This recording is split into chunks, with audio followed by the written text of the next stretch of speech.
I thought it was just another drill, the kind of morning that began with the sharp whistle of discipline and the smell of diesel in the Texas air. At Fort Hood, everything started before the sun had fully risen. The field glowed faintly orange and heat shimmered off the gravel. I stood there, clipboard in hand, uniform pressed to perfection, boots dusted with red soil. It was April 4th, 2023, a Tuesday, and by all accounts, it should have been ordinary. The sky was clear, the birds silent, and the K9s restless. Two German shepherds, Rex and Odin, barked inside the enclosure. Their handler, my stepbrother, Staff Sergeant Colin Mercer, shouted commands that echoed across the open range. He was my father's son, but not of his spirit. The funeral had been only weeks earlier, and our conversations since then had been brief and heavy. He had inherited the temper. I had inherited the duty. When I walked past him that morning, clipboard against my chest, his eyes followed me. There was a flash of something dark, the kind of emotion that had nothing to do with work. "You're early," he said. "Safety audit," I replied. "We're rotating ordnance zones this week." "Always by the book," he muttered. I ignored him. The air between us was sharp enough to cut through. Our father's death had reopened every old wound, every accusation about favoritism inheritance rank. I tried to focus on the task checking perimeter locks, evaluating readiness reports, but I could feel Colin's stare like heat at my back. The radio on my shoulder crackled with static. Somewhere across the base, a misfire alarm blared. Training rounds likely. I turned toward the sound and signaled the team to halt operations. My voice was steady, professional. "Secure the dogs," I said without looking back. The alarm wailed again, and for 1 second the world hung in that strange in-between space, half noise, half silence. Then I heard him. Colin's voice cut through the air. One word. Release. At first, I didn't process it. Then the sound hit the pounding of paws on gravel, the guttural rhythm of barking that no human could control once it started. My head whipped around and everything blurred. Rex lunged first, his shadow enormous against the rising sun. Odin followed. Soldiers shouted. Radios screamed. My body reacted on instinct, reaching for the tranquilizer whistle clipped to my belt, but it was too late. The first impact sent me to the ground. The gravel tore at my palms, and the sky spun above me in a dizzy flash of blue and dust. I remember Colin's boots moving closer, the metallic jingle of leashes dragging the dogs circling like they didn't know friend from foe. The noise was deafening, snarling, shouting, someone yelling, "Call medevac!" I tried to push myself up, but pain shot through me like a live wire. I couldn't tell where it started or ended. Someone grabbed my arm. Another voice shouted, "Hold her still." My hearing tunneled into fragments. "Get them off! They're not listening. The handler. Where's the handler?" And then, silence.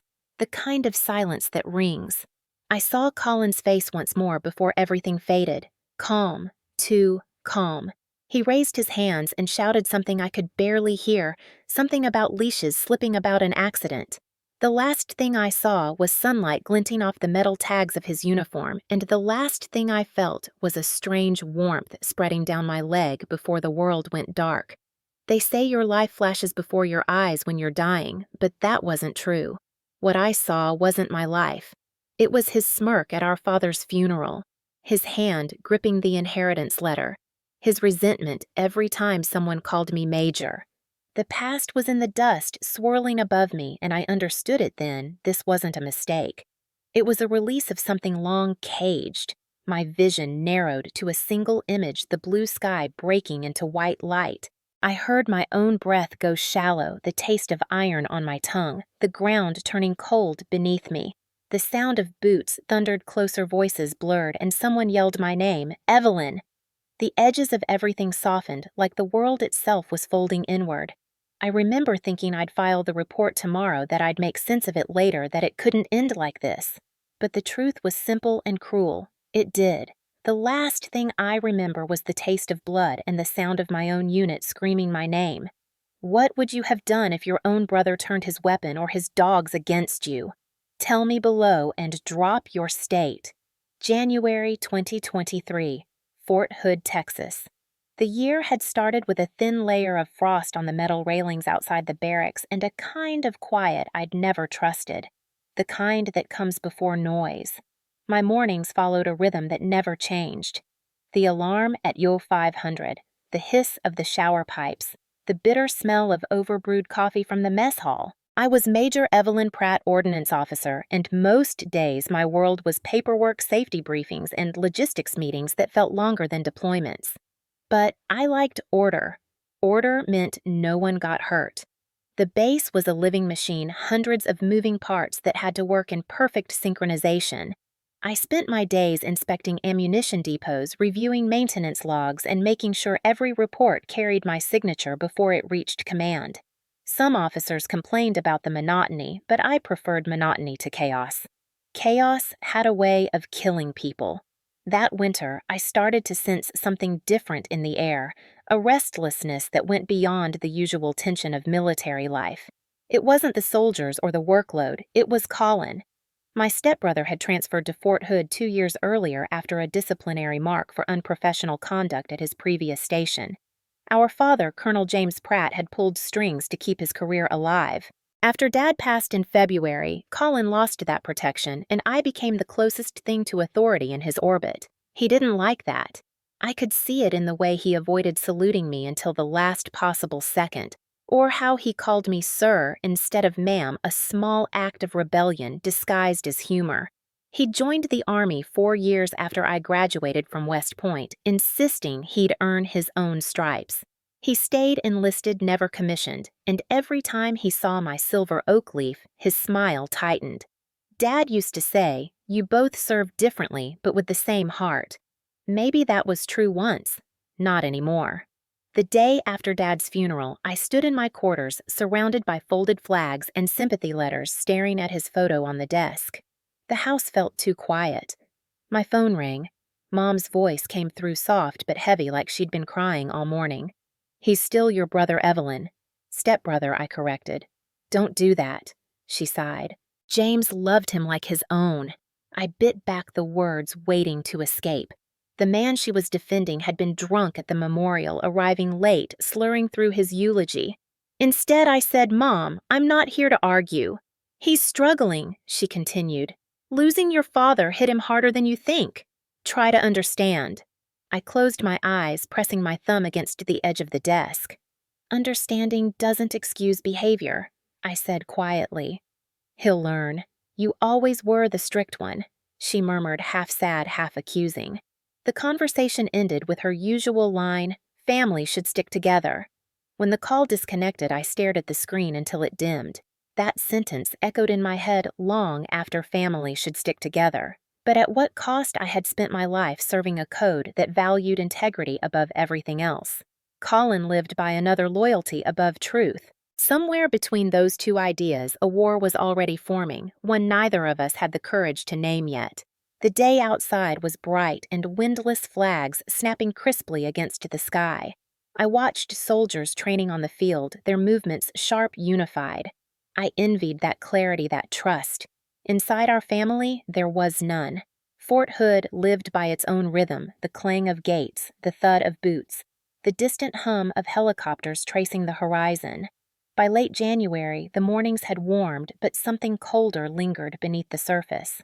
My job kept me moving from one corner of the base to another, inspection of storage bunkers, confirmation of safety drills, documentation of every malfunction. Some nights I worked so late that the fluorescent lights buzzed like bees above my head. Colin's name crossed my desk more than once in reports about missed procedures in the K9 training area. Nothing major, just notes about aggressive dog behavior, inconsistent command signals, minor injuries among handlers. Normally that would warrant a safety review, but I didn't file one. I told myself it was because I trusted the unit to fix its own problems. The truth was simpler. I didn't want another fight with him. When I did see him, it was never casual. He would appear at my office door, leaning against the frame, with that same half-smile, a mix of charm and provocation. "You still hiding behind paperwork, Major," he'd tease. "Somebody has to keep this place from burning down," I'd reply. "You're welcome. You were always the teacher's favorite," he muttered once. "Dad couldn't see past your medals." The air tightened between us, filled with things we'd never say out loud. He expected a lot from both of us, I said finally. Don't twist that into something it wasn't. He laughed under his breath and walked away. The smell of dog shampoo and gun oil trailed behind him. That night, I stayed in my office long after curfew staring at his training logs. The records were sloppy missing signatures, late timestamps, repeated edits. He was cutting corners, maybe out of carelessness, maybe defiance. Either way, it was dangerous. I typed up a preliminary observation but stopped before hitting submit. My hand hovered over the keyboard. Reporting him would start an investigation, maybe cost him his position. I closed the file. I told myself I'd talk to him instead. I didn't. Outside, a dry wind swept across the range, carrying the faint echo of barking from the kennels. The sound traveled strangely at night, lonely and sharp. I sat back and watched the clock tick toward midnight, wondering when duty and blood had become two different things. The next morning, I ran into Captain Owens from logistics at the mess hall. He poured a cup of burnt coffee and leaned closer. "You keeping an eye on Mercer?" he asked quietly. "Why he's been drinking again?" "Nothing official but the handler's notice. He shows up late, sometimes smells like whiskey." I felt my stomach twist. "You didn't report it." He shrugged. "He's your family. Thought you'd handle it." I nodded, but my throat felt dry. That afternoon, clouds rolled in over the base, heavy and gray. Rain streaked across the barracks windows as I finished my rounds. I drove past the K9 compound on my way back to quarters and saw Colin outside, training without supervision. The dogs were agitated, circling and snapping at the air. He shouted commands, voice slurred slightly even from a distance. When his gaze lifted toward my car, our eyes met for a split second. He didn't smile this time. He just watched as I drove away. Later that night, I opened my daily logbook and wrote a single line before closing it again. Dogs show signs of erratic training, potential safety risk. I underlined the last two words, pressed my pen into the paper hard enough to tear it slightly. Then I turned off the light, unaware that I had just documented the first warning of what would come. The first week of February brought the kind of wind that cuts straight through a uniform dry and sharp, carrying dust from the training field. I had scheduled the quarterly safety audit for all tactical divisions, including K9 operations. Normally, these audits were routine: check the cages, review training protocols, verify the dog's medical logs, sign the reports, move on. But that morning, I could already feel the tension building before I even stepped out of my vehicle. The moment I entered the K9 yard, Colin's voice barked over the noise. "They're not ready for an inspection," he said, striding toward me with that look of challenge he'd perfected over the years. "Then they should be," I replied calmly. "The memo went out 2 weeks ago." He smirked, wiping his hands on his fatigues. "You think your rank gives you authority over my dogs? It gives me authority over safety, which includes your dogs," I answered. Around us, the handlers grew quiet, watching like it was a tennis match. Colin didn't back down. "You've always liked telling people what to do. Even Dad said you were born giving orders." I met his stare, steady but tired. He also said, "Leadership means accountability." His eyes flicked to my insignia, a flash of bitterness crossing his face. "Yeah, and you made sure everyone knew you were the golden child. The real heir to the Pratt name." I exhaled slowly. "You think legacy is a competition, but Dad never saw it that way." "Maybe not," he said, voice dropping, "but you took it from him the moment you put on that uniform." I ignored the sting of his words and began my inspection. The dogs were restless, pacing in their kennels, fur slick with sweat despite the cool weather. Their eyes darted toward Colin every time he moved. One of them, Odin, growled low when I approached his cage. "Easy," I murmured. Colin crossed his arms. "They know who belongs here." His tone made the meaning clear. I didn't. I kept writing notes, my pen pressing harder with each observation. Poor leash control, inconsistent command patterns, uncalibrated muzzles. Nothing catastrophic, but enough to warrant retraining. "I'll need your logs for the last 6 months," I said. "You'll get them when I'm done cleaning up your mess," he muttered. "My mess? You started this when you came here acting like you own the place." "I'm just doing my job." "No, you're proving you can control me," he said, stepping closer. For a second, I thought he might actually say what he really meant, the years of resentment boiling over, but he didn't. He turned and walked toward the kennels, whistling sharply. The dogs obeyed him instantly, their ears snapping to attention. Watching him work was like watching someone wrestle their own reflection, half mastery, half chaos. I left the yard with a knot in my stomach, the kind that only comes from things you can't fix. At the base cafe later that day, I sat with Captain Owens again, stirring a cup of burned coffee. He leaned closer and lowered his voice. "You know he's been drinking again, right?" I didn't look up. "I've heard rumors." "They're not rumors," he said. "Last week he almost missed roll call. Smelled like bourbon." I stared at the swirl of steam above my cup. "If I report him, it'll end his career. If you don't, someone could get hurt." His words hung between us.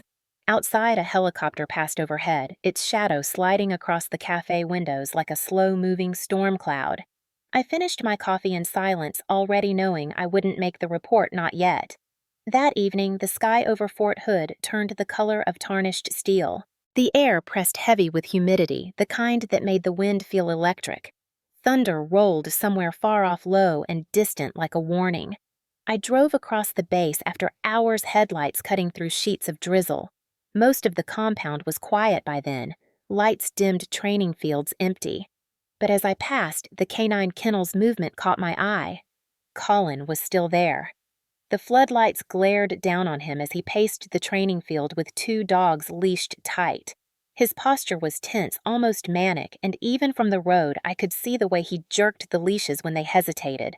The dogs weren't responding to his voice, they were reacting to his anger. One barked sharply and lunged. Colin yanked it back, shouting words I couldn't make out through the rain. His voice carried that same slur Owens had warned me about. The sound of it twisted something in my chest. He wasn't training anymore. He was unraveling. I pulled over and watched through the windshield for a minute that felt too long. Part of me wanted to get out, confront him, tell him to stop before it went too far. Another part of me knew exactly how that conversation would end, with his temper, my authority, and the ghosts of every fight we'd ever had standing between us. A crack of lightning lit the field bright and cruel. In that flash, I saw the dog's teeth bared, Colin's face wet with rain and sweat, and something else, fear not of the animals, but of himself.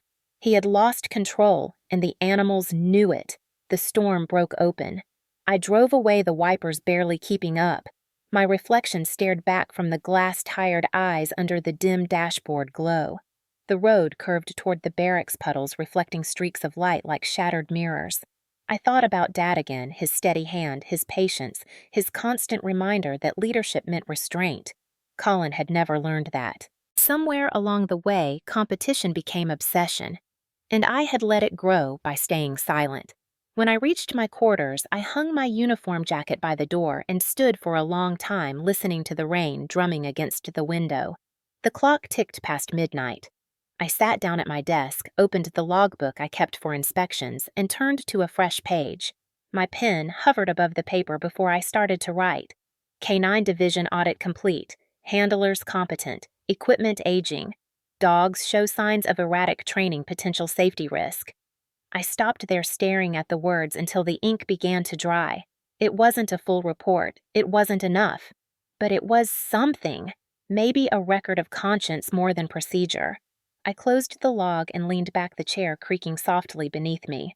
Outside, thunder cracked again, closer this time, shaking the window.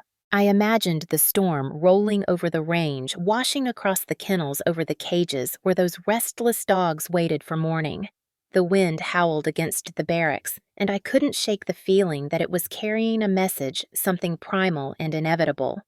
Colin was out there somewhere, probably soaked to the bone, still shouting orders no one was listening to. He thought he could command obedience through fear. He didn't understand that fear only obeys until it bites back.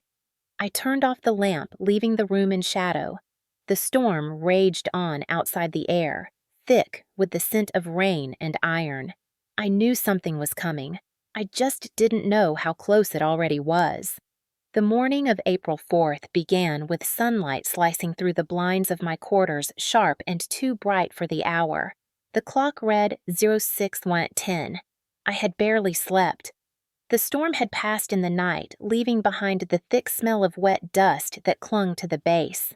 My uniform felt heavy, my movements slow, as though something in the air had shifted while I wasn't looking. The schedule for the day was simple on paper, a behavioral drill for the K9 unit, followed by a weapons safety inspection. Nothing unusual. I arrived early at the range, the ground still damp from the storm. Mist rose off the sand, like smoke curling under the boots of the soldiers setting up. I walked the perimeter clipboard in hand, checking each gate, each latch. The dogs were louder than usual, their barks cutting through the stillness. Rex and Odin paced their cages in tight circles, muscles twitching. They didn't sound excited. They sounded uneasy. Colin stood at the far end of the field, leaning on the fence, arms crossed. He looked like he hadn't slept either. The bags under his eyes were dark and his jaw was tight. "You're early?" he called out. "You scheduled the drill," I replied. "Figured I should see how it's done." "You never trusted me," he said, voice low but steady, even when Dad did. I stopped a few feet from him, meeting his stare.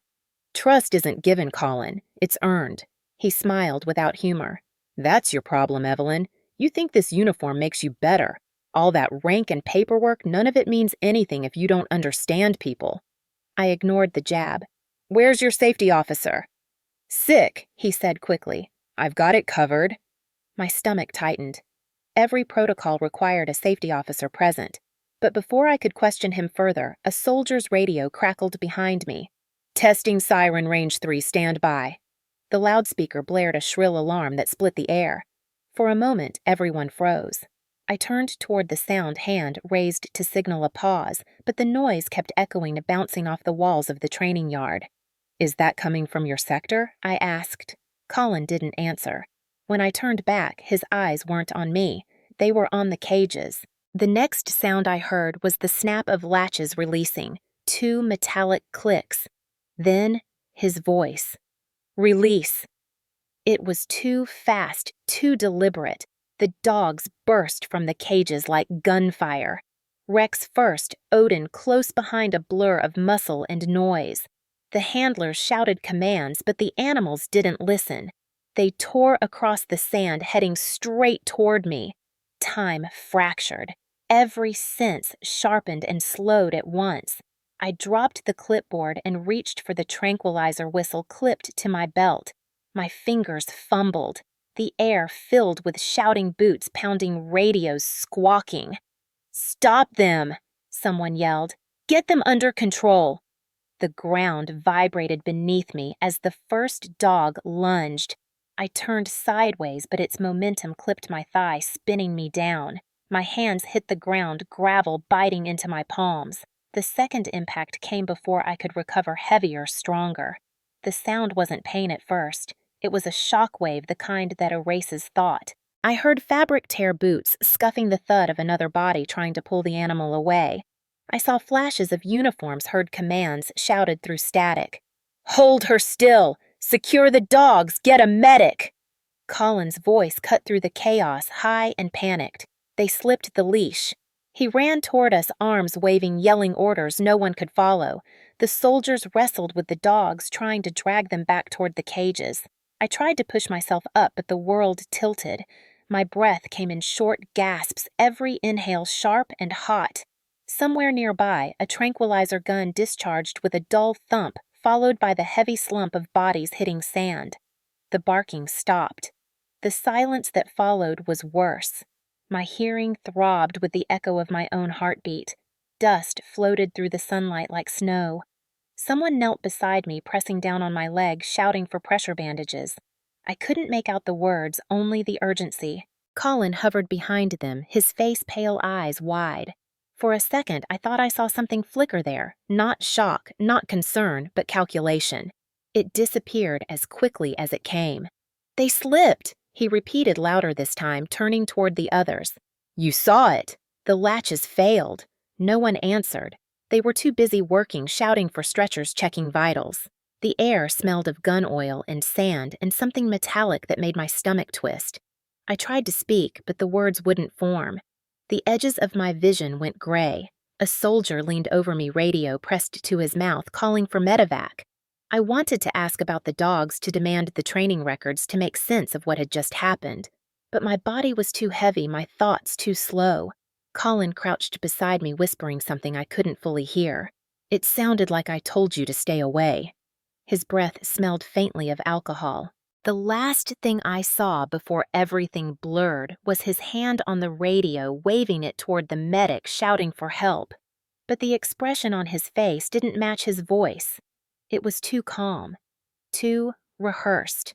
The world began to fade, color draining into white. I heard a soldier say my name once, then again, farther away. The noise around me stretched into static. For a heartbeat, there was nothing. No sound, no light, no air. Just the strange realization that the person I had spent my whole life trying to protect had finally destroyed me. And somewhere deep down, even as the darkness closed in, I knew this wasn't an accident. When I opened my eyes again, everything was sound before sight. Sirens, shouts, boots hitting concrete. My head felt split in two, my breath shallow. The sky above was a blinding smear of white and brown sunlight burning through dust. Someone was kneeling beside me, their hands pressing hard against my leg. I didn't feel pain yet, just pressure and the distant hum of panic. My hearing sharpened. Radios crackled with overlapping orders. Alpha Team, secure the dogs. Bravo Team, get that medevac inbound now. Another voice shouted, We're losing her blood pressure. I blinked until shapes started to form the jagged edges of helmets, gloved hands, the flash of a red cross on a medic's sleeve. The ground beneath me felt both solid and far away. I turned my head just enough to see Colin standing a few feet off, hands on his head, pacing in circles. It was an accident, he kept repeating. They slipped the leash. One of the handlers shouted back, No, sir, you called it, we all heard you. Colin spun, face-twisted voice cracking. You're mistaken. It was the siren, it spooked them. The medic ignored the noise. Stay with me, Major. Can you hear me? I tried to answer, but my throat was raw. The taste of iron flooded my mouth. I coughed and nodded instead. My leg throbbed, now heavy and wrong pain crawling up from somewhere I couldn't see. Pressure bandage, now someone barked. Pulse dropping, get plasma started. A Black Hawk thundered overhead rotors, whipping up sand into a golden haze. The medic's voice turned urgent. We've got internal bleeding, move her. I felt hands slide a stretcher beneath me. Every bump sent pain radiating through my body like being torn from the inside. Colin followed beside us, still shouting explanations into the void. Check the locks. They were faulty. His tone changed as officers approached, no longer panic but defense. I saw it even through the blur. He was building his narrative layer by layer.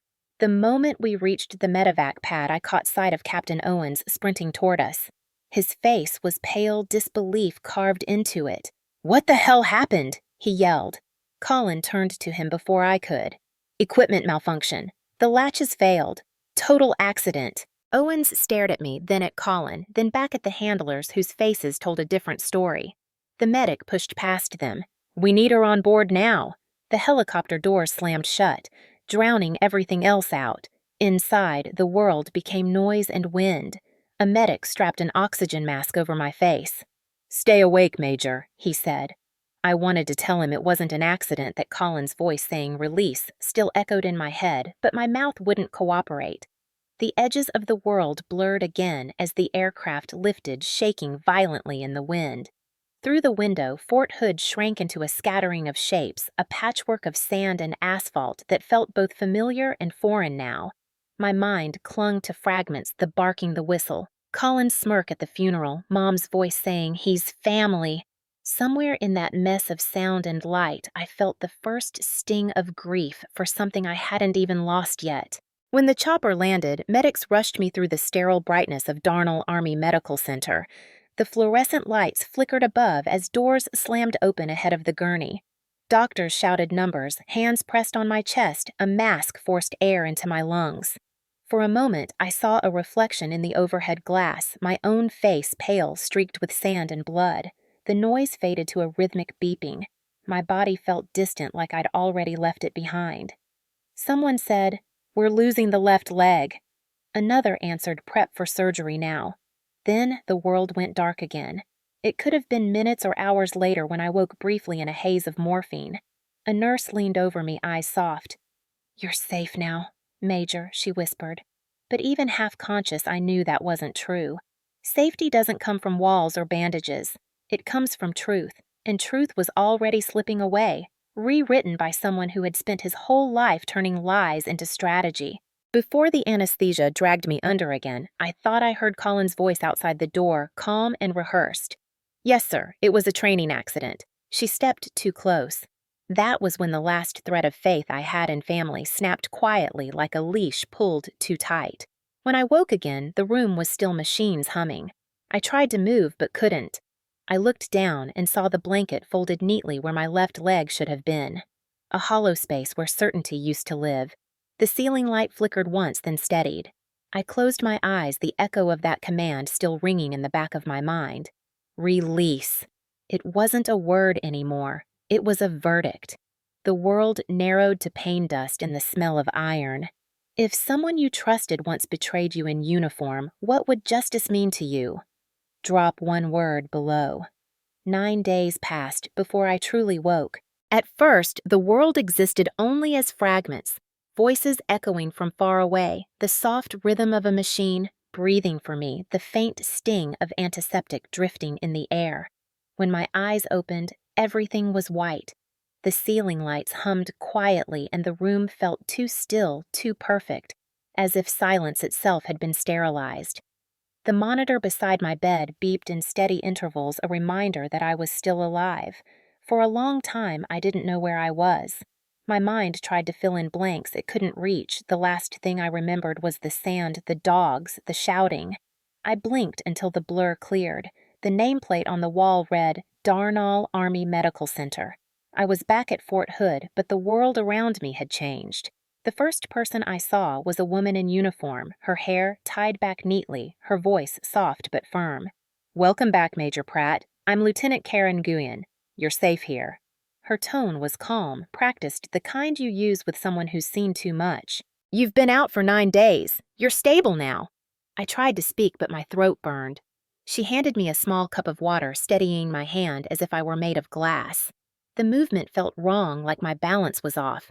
My body wasn't where I remembered it to be. When I shifted under the blanket, something cold hit me. Metal. My breath caught.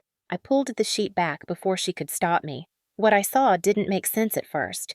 Just smooth fabric where there should have been form. My left leg ended mid-calf clean and clinical wrapped in gauze that looked too white to be real.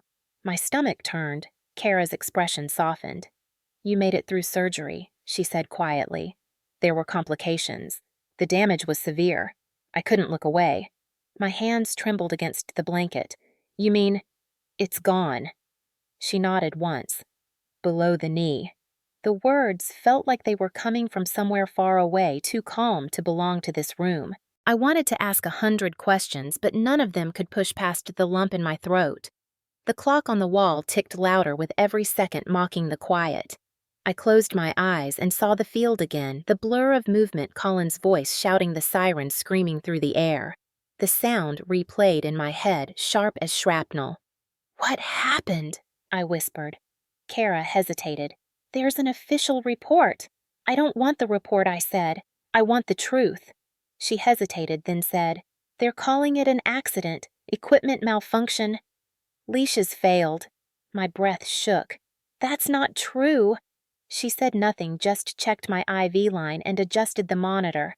Her silence told me she'd already seen enough to know what I meant. The day passed in fragments of light and shadow. Doctors came and went, each repeating the same words, stabilized, recovering, grateful to be alive. But gratitude was a language I didn't speak anymore. When night fell, the room grew colder. I watched the faint reflection of the monitor light dance on the metal railing of my bed. A tray of flowers sat on the side table, their petals beginning to curl inward. Someone had sent them days ago, probably out of duty. The card was unsigned. I stared at them until they blurred into white shapes. The door creaked open and I heard the familiar click of heels against linoleum. My mother. Her hair was pinned back like she was attending a ceremony, not visiting her daughter in a hospital. She tried to smile. "You look so strong," she said, but her voice trembled. "I don't feel strong. They said you're healing fast. The doctors did everything they could." I looked away. "Where's Colin?" The hesitation lasted half a second too long. "He's on leave," she said. "They said he was shaken up by what happened." I turned back slowly. "He told them that—" She nodded, eyes glistening. "He feels terrible, Evelyn. He said it was an accident." My voice came out sharper than I intended. "Then why did his dogs only attack me?" She flinched, fingers tightening around her purse strap. "You're angry." "I understand, but he's family." "You both lost your father?" "Don't I?" snapped. "Don't use Dad to justify this." Her lip trembled, and for a moment she looked smaller, older. "He swore it wasn't intentional." "Of course he did," I said quietly. "He's been rehearsing that line his whole life." The silence between us stretched until it broke under the sound of the monitor's steady pulse. She tried to reach for my hand, but I pulled it back. Her eyes filled with tears, and she left without another word. When the door shut behind her, I exhaled a breath I didn't realize I'd been holding. My chest hurt in a way no doctor could fix. Kara returned later, checking the monitors again, her voice a whisper. "Try to rest, Major." I nodded, though I knew I wouldn't. When she left, I reached for the small notepad on the side table, the kind they leave for messages or notes. The hospital light flickered overhead as I wrote the first line, April 4th, 2023. Behavioral drill. The pen trembled in my hand. I wrote anyway. Handler Staff Sergeant Colin Mercer. Witnesses 6. Reported cause leash failure. I paused, then added a final line. They weren't dogs that failed. It was loyalty. Morning came in thin stripes of sunlight across the white tile floor. I hadn't slept. The morphine dulled the pain, but not the thoughts. Every sound in the hospital became amplified, the shuffle of nurses' shoes, the rustle of curtains, the distant echo of announcements through the intercom. I stared at the notepad beside me, the ink from last night still wet enough to smudge. It wasn't much, but it was proof of something: my memory, my clarity, my refusal to let this version of truth be erased. Lieutenant Nguyen came in again carrying a clipboard and a small smile that didn't quite reach her eyes. "Good morning, Major. Your vitals are holding steady." I nodded but didn't answer. She adjusted the IV and added gently, "You've had visitors. Captain Owen stopped by yesterday. He left a message he'll return when you're stronger." "And Colin?" I asked. Her hesitation told me what I already knew. "He hasn't been allowed to visit," she said carefully. "The command wants to complete the preliminary review first." "Review," I repeated. The word felt bitter in my mouth.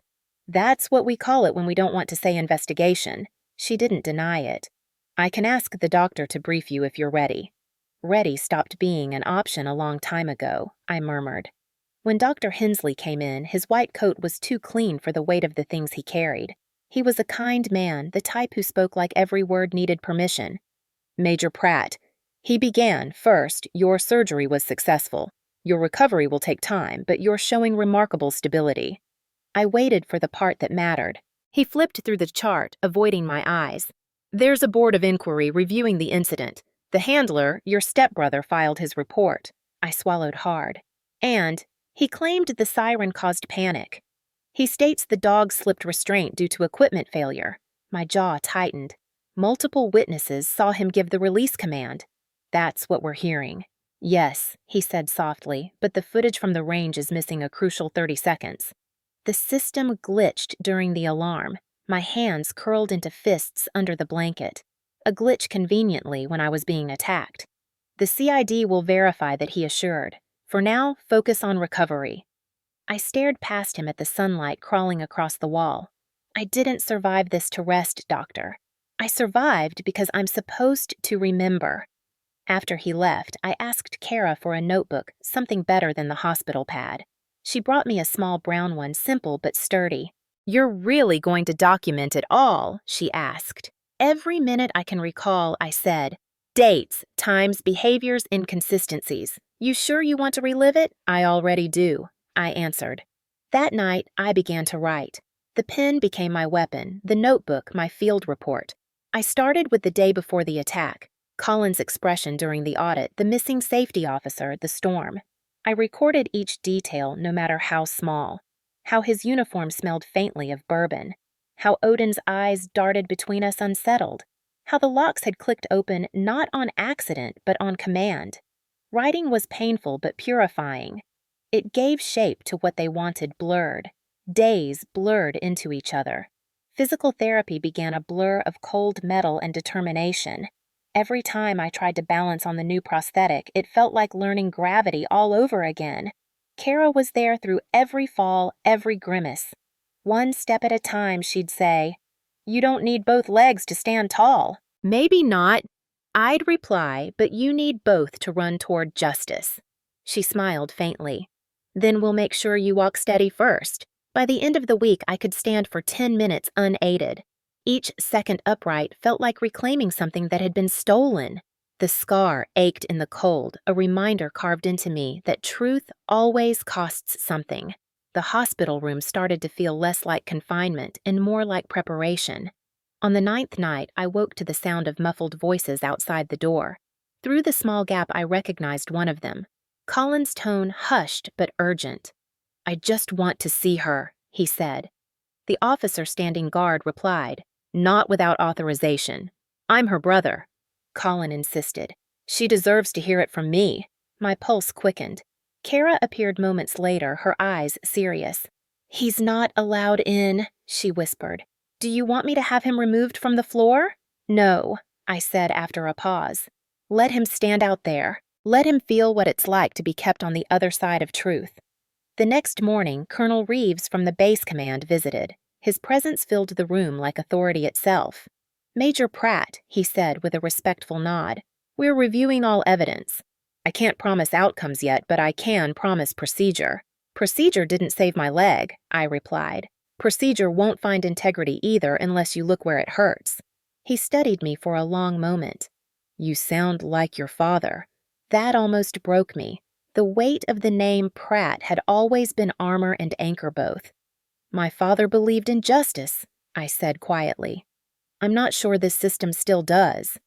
"Then give it reason to," he said, sliding a folded document onto my tray. "Official statement form. When you're ready." After he left, I stared at the paper. My reflection shimmered faintly in its surface, pale bruised but unbroken. I opened my notebook again and began to write my formal account. For hours, I reconstructed the timeline cross-referencing memory with the base schedule. Each line steadied me, built the spine of a case I knew I'd need. When I finished, my hand-cramped ink smudged across my palm. The last line read, "Justice is not vengeance, it's restoration." Before lights out, Kara checked in one last time. "How's the pain?" she asked. "Manageable." "Emotionally? It depends on the day." She smiled faintly. "That's still progress." She turned to leave, but I stopped her. "Lieutenant, do you believe people can change?" She paused. "I believe some can, but others, they just learn to hide what they are." I nodded slowly. "Then I'll make sure he never hides again." That night, I placed the notebook on the table beside me. The monitors beeped softly in rhythm with my heartbeat. Outside, rain began again, tapping gently against the window. The smell of iron lingered faintly in the air, a ghost of the field that had nearly ended me. I closed my eyes and whispered the words that would carry me forward. They weren't dogs that failed. It was loyalty. The sentence echoed in my mind like a vow. It wasn't grief anymore. It was purpose. By the time the investigators arrived, I had learned to move with the crutches well enough to meet them standing. It was late April, and Fort Hood had begun to bake under the Texas sun. The heat seemed to press through the hospital's glass windows, heavy and unmoving, but it was nothing compared to the heat of the questions I knew were coming. They walked in wearing plain uniforms, badges glinting Army Criminal Investigation Division. The lead investigator introduced himself as Captain Raoul Simmons, tall, deliberate in motion, eyes sharp enough to strip paint. He extended a hand carefully as though worried I might break. "Major Pratt," he said, "thank you for agreeing to speak. We're looking to establish the sequence of events." "Sequence is clear," I said. "You've got 6 witnesses." He nodded. "And 6 different interpretations." His voice was calm but layered. I gestured to the chair. You can sit, Captain. I've already done enough standing for the both of us. He half smiled, sitting down and opening a folder thick with documents. According to Staff Sergeant Mercer's report, the siren caused confusion. Dogs slipped their restraints, accidental release. And according to reality, I asked. We're still verifying. His tone stayed neutral, but I saw the flicker of skepticism. Your stepbrother's unit claims he gave the hold command, not release. They're lying for him, I said, or afraid not to. Do you have evidence to support that I have what's left of my leg? Does that count? Simmons didn't flinch. We'll need more than injury to prove intent. We need motive tampering falsified documentation. Then start with his training logs, I said. He forged them. The timestamps won't match the dog's vaccination dates. He scribbled something on his pad. We already requested the logs. Mercer turned them over yesterday. Of course he did, I muttered. Clean copies, freshly edited. You've seen his records before I audited his division in February. Noticed irregularities, didn't escalate it.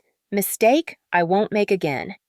Behind Simmons, another investigator, a younger sergeant with tired eyes, set up a small recorder. The click echoed in the sterile room. We'll need your full statement for the file, Simmons said. Take your time. I already wrote it, I said, handing him my notebook. Everything from January until the attack. He flipped through it, nodding once. Detailed. Organized. Colonel Reeves mentioned you were methodical. Methodical keeps people alive, I replied. Except when it doesn't. For 2 hours, they questioned me about everything: procedures, family relationships, the base environment. Each time Colin's name came up, my answers got shorter. Finally, Simmons leaned back, closing his folder. Major, I'll be honest with you. This case walks a fine line. You're both family and officers in the same chain of command. That complicates everything. It became complicated, I said, the moment he weaponized that chain against me. You understand how this looks, he continued. 2 siblings with a history of rivalry. 1 accident, conflicting reports. The board will see bias. I met his gaze, voice steady. It became personal when I lost my leg, Captain. Before that, it was just paperwork. He exhaled, closing his notebook. We'll continue to investigate, but this will take time. That's what everyone says when they're afraid to call a crime what it is. We're not afraid, he said quietly. We're cautious. Caution is what let him do this. When they left, the room felt emptier than before. Kara entered soon after carrying a new prosthetic fitting chart. You look like you want to throw something, she said. If I could throw the system, I would, I replied. She smiled faintly. You sound like someone who's going to make enemies. I already have. Later that afternoon, I was released for outpatient rehabilitation, but I didn't go home. Home didn't exist anymore, not in the sense it used to. Instead, I was placed in temporary on-base housing near the recovery wing. It was quiet there, too quiet. I filled the silence with notes, cross-checking everything I remembered against official documents I requested through internal channels. That was when I found the training logs Colin submitted had digital timestamps inconsistent with the system records. The dogs were listed as having completed behavioral certifications on March 12th, but their vaccination updates showed March 14th, impossible unless someone had backdated the entries. The more I looked, the more inconsistencies I found: signatures copied and pasted, entries logged during hours when Colin was officially off duty. He'd covered his tracks sloppily, relying on the assumption that no one would check details that small. But I did. I always did. I took screenshots, saved them to a secure drive, and printed copies for physical backup. By May, whispers had begun to spread across the base. The official press statement called it a training mishap injuring a senior female officer. My name wasn't mentioned, but everyone knew. In the commissary, soldiers turned away politely, voices dropping when I passed. Sympathy mixed with doubt. Colin had made sure of that. He played his role perfectly. Remorseful, composed the picture of regret. He volunteered for extra duties, donated to the K9 Veterans Program, and even gave an interview to a local reporter about safety improvements after tragedy. The public saw a grieving brother trying to make things right. I saw a man polishing guilt until it looked like virtue. One night, unable to sleep, I logged into the restricted base server. The security footage of the drill had been classified accessible only to command and investigators. Still, I knew where to look. The digital archive marked Range 3, April 4th, contained 27 minutes of footage. I watched all of it, my stomach tightening with each frame. Everything looked ordinary, the soldiers setting up the dogs, restless me walking across the sand until it didn't. The moment before the attack was missing. The feed jumped from 06:42:11 to 06:42:42, a clean 31 seconds gone. I replayed it 3 times, each time staring at the flicker where truth had been erased. Someone had tampered with it. I copied the file onto a flash drive and locked it in my desk. I knew what to do next. I opened my contacts and typed a name that hadn't appeared on my screen since Officer Training School Major Lauren Keating Jag Coors. She had been my roommate once now, a legal advisor stationed in San Antonio. Her message reply came within the hour. Send everything, quietly. I'll verify metadata before anyone else can wipe it. As I sat there, the prosthetic leg resting cold against the floor, I felt the first pulse of something close to power again. Not revenge yet, not justice, but movement. The system might bend under its own weight, but I could make sure it bent toward the truth.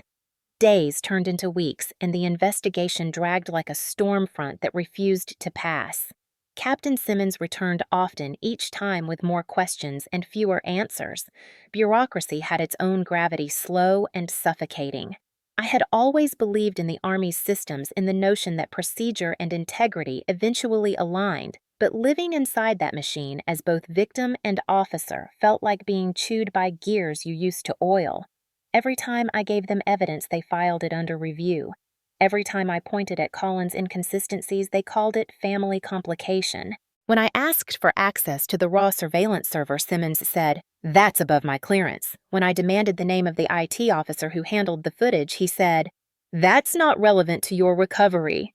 Recovery. The word had become a leash of its own, meant to pull me away from what mattered. Colin was still walking free, smiling through interviews, painting himself as a soldier burdened by guilt. He'd even organized a memorial for injured handlers and support officers. He mentioned my rank but not my name, as though erasing identity was the final step in rewriting truth. One afternoon, I sat in the base cafeteria with my prosthetic leg still stiff, sipping coffee gone lukewarm when Captain Owens joined me. He lowered his voice. "You didn't hear it from me, but CID's stalled. They're waiting for higher command to decide if it's worth escalating." "Worth escalating," I repeated. He tampered with evidence. Owens sighed. "Maybe. But unless they can prove malicious intent, they'll settle on negligence. Negligence doesn't make 31 seconds of footage vanish." "I know, Evelyn," he said softly, "but you're up against more than one man. You're up against the image of the Army itself." That was the moment I understood that this wasn't just my case. It was their reputation. And reputations were protected like classified intel. Later that night, I called Lauren Keating on an encrypted line. "Tell me you found something I said." Her voice crackled through. "Your instinct was right. The footage was edited post-incident. Metadata shows the file was accessed at 10:23 a.m., April 4th, 4 hours after the attack. User ID matches Staff Sergeant Mercer." I felt my pulse quicken. "That's obstruction. And falsification of official documents," she added. "If we can get CID to acknowledge it, he'll face a court-martial." If I asked. They're not exactly eager to admit someone breached their own chain of custody. "You'll need leverage. Then we'll make some." Over the next days, I worked quietly with Lauren. She guided me through building a dossier printouts of digital discrepancies, written witness statements, copies of logs showing backdated entries, and my medical report annotated to show attack angles consistent with intentional release rather than leash breakage. Every line I wrote was a bullet of truth, every document another brick in the wall I was building between Colin and his lies. I started to see patterns no one else bothered to. The new harnesses Colin ordered 3 weeks before the incident came from a private supplier he knew personally, an old drinking buddy, Sergeant Kincaid, who had since been reassigned. The receipts showed signatures that didn't match base purchase authorization. Forged, sloppy, arrogant. When I showed this to Simmons on his next visit, he frowned deeply. These are serious allegations. They're facts. Do you realize what you're accusing him of? Fraud, falsification, negligence leading to injury of a superior officer, and we haven't even touched intent. I leaned forward. Intent is obvious. He released them. He wanted it to look like chaos. You're saying your brother tried to kill you. I'm saying he did everything but pull a trigger. Simmons stared at me for a long time before saying quietly, If you're right, Major, this won't stay contained to Fort Hood. It'll go public. Good, I said. Sunlight's the only thing bacteria fear. That night I couldn't sleep. I walked, or rather limped, outside the temporary quarters, the air still and hot. Somewhere distant, the K9 units were barking muffled echoes rolling over the dark fields. I stood there listening, letting the sound wash through me. They were innocent in all of this, the animals. They had only followed commands. It was the humans who broke obedience. The following morning, Lauren called again. You're not going to like this, she said. His unit filed a counterclaim. They're saying you compromised safety protocols by entering the range during an active drill. That's absurd, I said. I was conducting an inspection. They'll use your injury as proof of carelessness. Sympathy goes both ways. I felt my grip tighten around the phone. He's not going to win this. No, she said. But you'll have to make sure he loses in public. The official narrative began shifting within days. The base newsletter released a statement calling the event a tragic confluence of mechanical and human error. My name was buried in the middle paragraph described as recovering steadily and cooperating fully. Colin's name was nowhere to be found. That omission was calculated. It left space for him to reemerge later as the one who helped implement safety reforms. He was already planting seeds. I realized the investigation wasn't about proving what happened. It was about controlling who got to define it. And if they wanted silence, they picked the wrong soldier. With Lauren's help, I drafted a memorandum to the Inspector General bypassing local command entirely. I cited procedural misconduct evidence tampering and administrative bias. The paperwork was airtight, but before filing it, I did something more symbolic. I attached a single frame from the surveillance footage, the last frame, before the 31-second blackout. Colin mid-command mouth, open hand raised. It wasn't proof on its own, but it was a ghost of the moment truth began to bleed. I sent the memo at 0200. By dawn, my inbox pinged with a confirmation receipt. When I looked out the window that morning, the base was waking up as if nothing had happened. Soldiers jogging flags, rising the machinery of discipline, turning without pause. I wondered how many others had been buried under the weight of procedure. But not me. Not this time. My father once told me that truth in the military isn't won through shouting. It's written, recorded, and cross-signed in ink no one can erase. As I stared at the sunrise over Fort Hood, I whispered to myself, then let's write it. By late February 2024, I could run again, not fast, not smooth, but enough to feel the rhythm of command returning to my body. The prosthetic leg had become less an absence and more a reminder of what I had endured. I spent every morning at the Fort Hood Rehabilitation Gym, the walls echoing with the steady thump of prosthetics hitting padded floors. It smelled of sweat and determination, the kind of air where pain turned into proof. The first time I managed a full lap around the track, the young sergeant beside me clapped softly. You're making it look easy, ma'am. It's not, I said between breaths, but that's the point. Still, every step carried ghosts. The sound of barking echoed in the recesses of memory, sharp, urgent, tearing through calm mornings. It would come without warning during training sessions, and I'd freeze pulse-spiking phantom pain blooming through what was no longer there. Each time I forced myself to finish the exercise. If I stopped, I'd never start again. Meanwhile, the investigation had stalled at the surface, but I was digging underneath. Lauren and I had become a quiet storm of coordination working between her JAG office in San Antonio and my quarters near the base. The metadata she uncovered from the surveillance system confirmed what we'd already suspected. Colin Mercer accessed the restricted footage 4 hours after the attack. She sent me a screenshot of the digital audit trail. The timestamp glared like a confession. 23 a.m. April 4th, 2023. User ID SS Mercer K9. That's obstruction, she said flatly when we met in her office one Saturday morning. He tampered with federal property. That's court-martial material. Then why hasn't CID charged him, I asked. Because they're waiting for a clean case, she replied. And because no one wants to drag a family feud into the news before Memorial Day. Optics, Evelyn. Optics always matter. So we give them new optics, I said. Lauren arched an eyebrow. What are you planning? Not revenge, I said quietly. Truth. On their stage, not mine. Over the next months, we began to prepare what she called controlled exposure. I called it closure. Memorial Day 2024 would mark 1 year since the attack. There was a ceremony scheduled at Fort Hood, now rebranded Fort Cavazos, honoring fallen soldiers and injured service members. The press would be there, cameras rolling, commanders in full uniform. Colin was slated to attend. He had been transferred to a desk position but still wore the same uniform with the same self-satisfied composure. He'd built himself back into the Army's good graces by pretending remorse. He'll be there? Lauren said, reviewing the guest list. Probably front row. Good, I replied. Then so will I. The weeks before the event were a blur of preparation. I trained harder not for battle, but for presence. The prosthetic leg was now military-grade titanium built for balance and endurance. I could stand in formation for hours without faltering, and that mattered. Symbolism always mattered. I requested clearance to speak at the ceremony under the guise of honoring ordnance safety officers. The request went up the chain of command and came back approved with polite efficiency. No one suspected what would accompany my speech.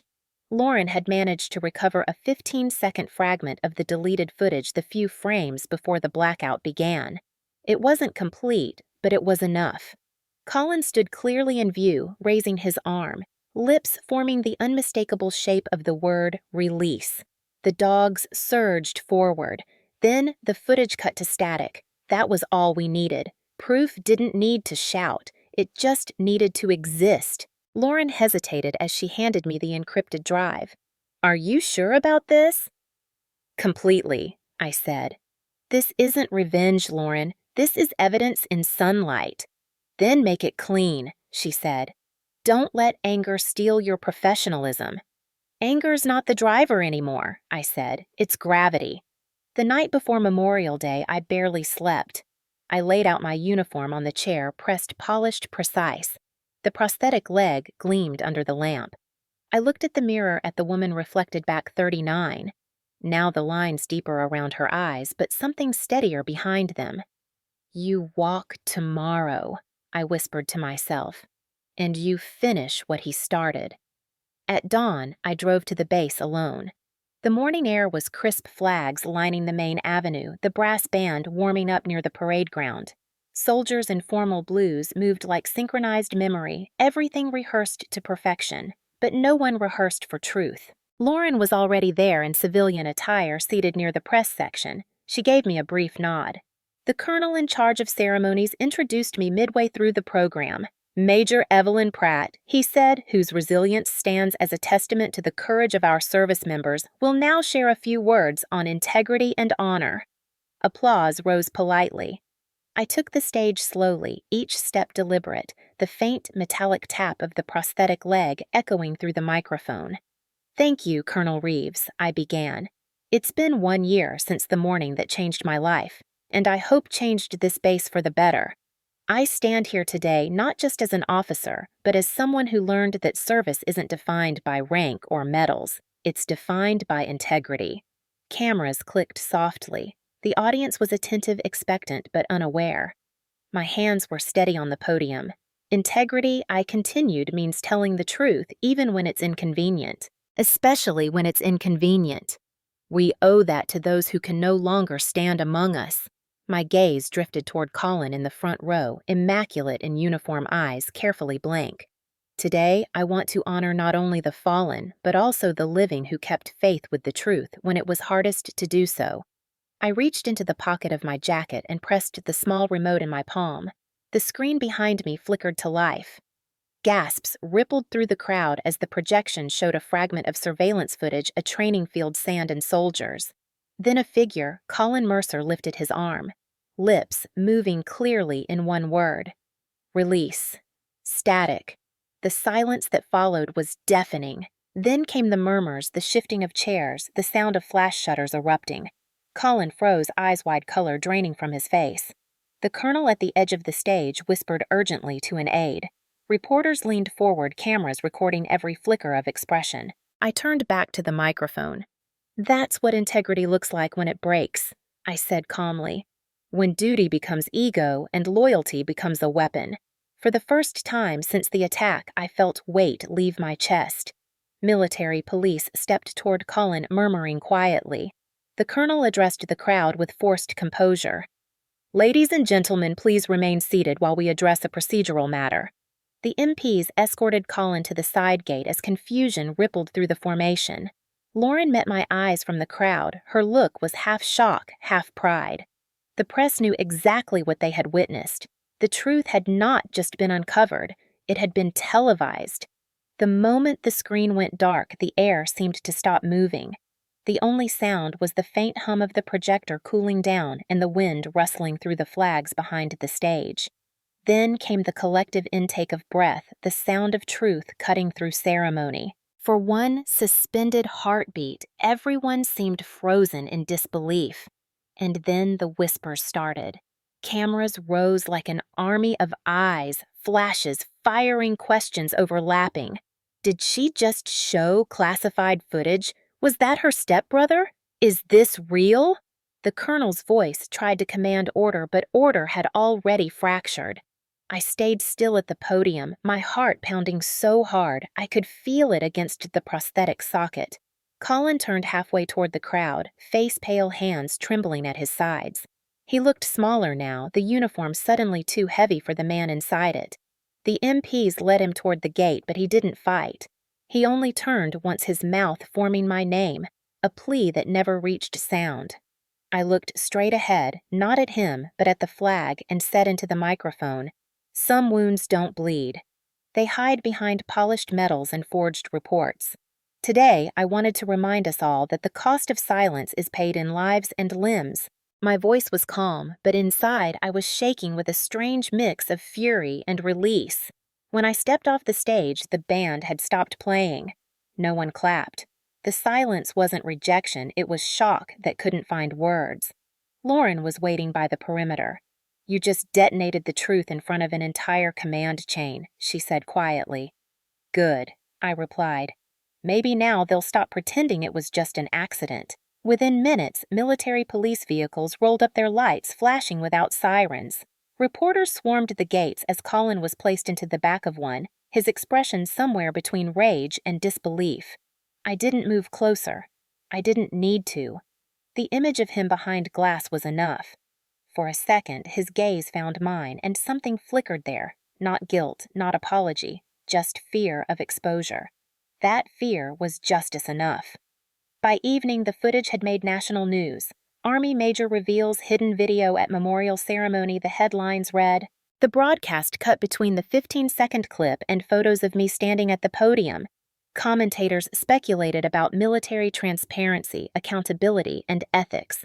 Some criticized the timing. Others called it courageous. My phone exploded with messages. Old classmates from West Point, officers I hadn't spoken to in years, even civilians from across the country sending one-word replies. Respect, justice. Finally. I ignored most of them. I only texted Lauren. "We did it." "The silence is over." She replied, "It's only just beginning." She was right. The next morning, I was summoned to an emergency briefing. The CID team, now led by a higher-ranking investigator, Major Torres, reviewed my actions.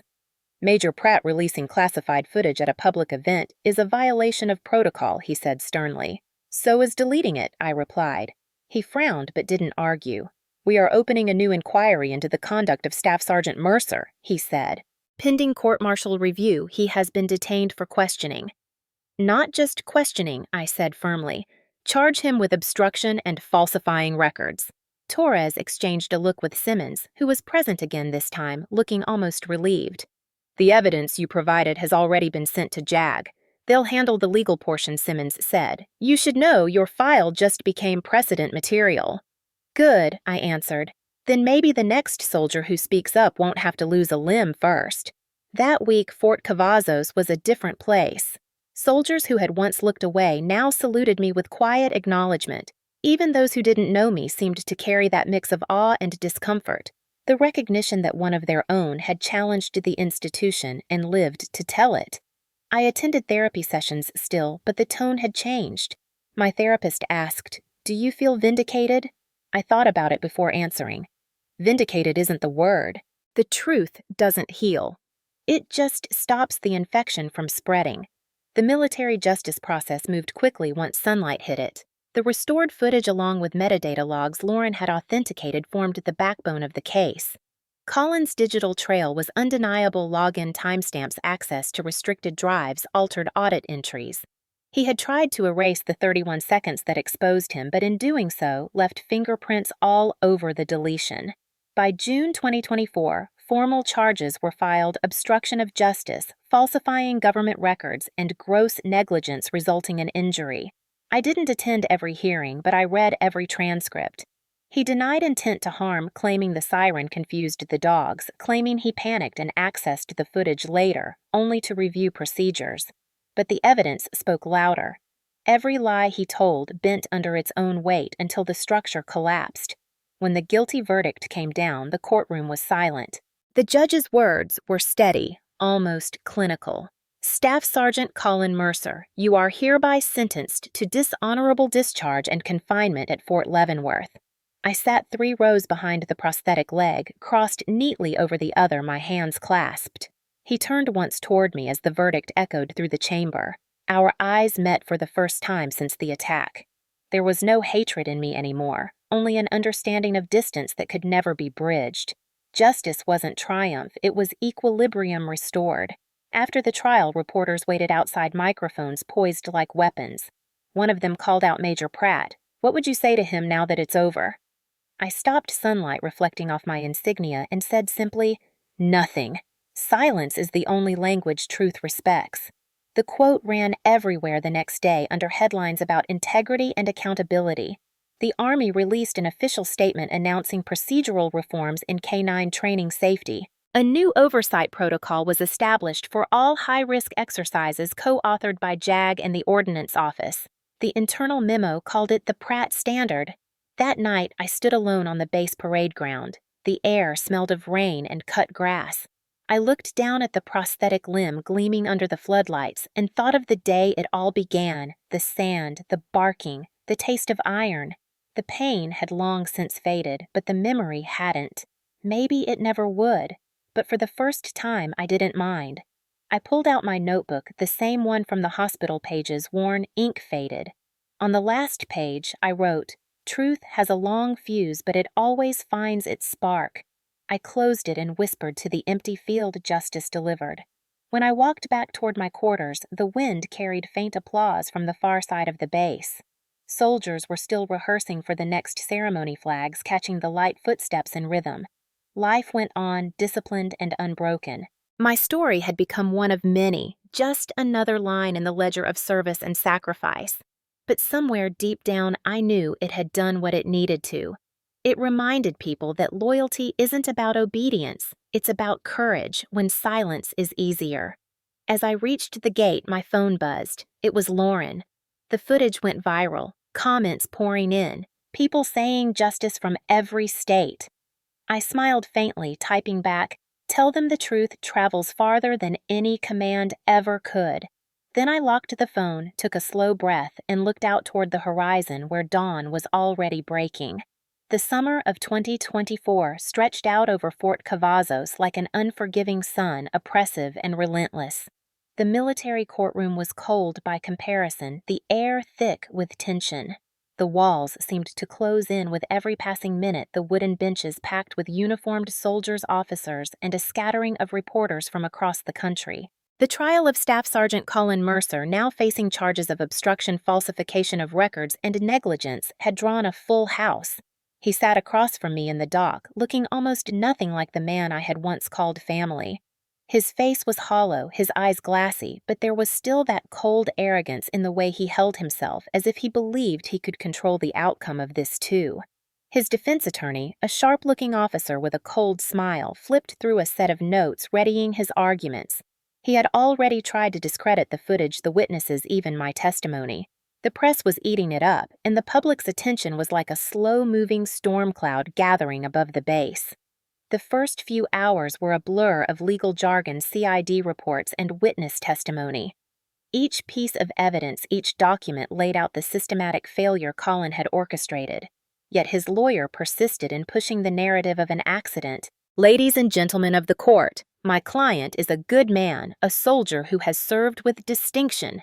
The attack on Major Pratt, while tragic, was a simple mishap, a mistake made in the heat of the moment. The dogs were spooked by the siren, and there was a glitch in the system, just a glitch in the footage, his lawyer argued, his voice smooth, confident. This was no more than a tragic accident. It was a lie, of course.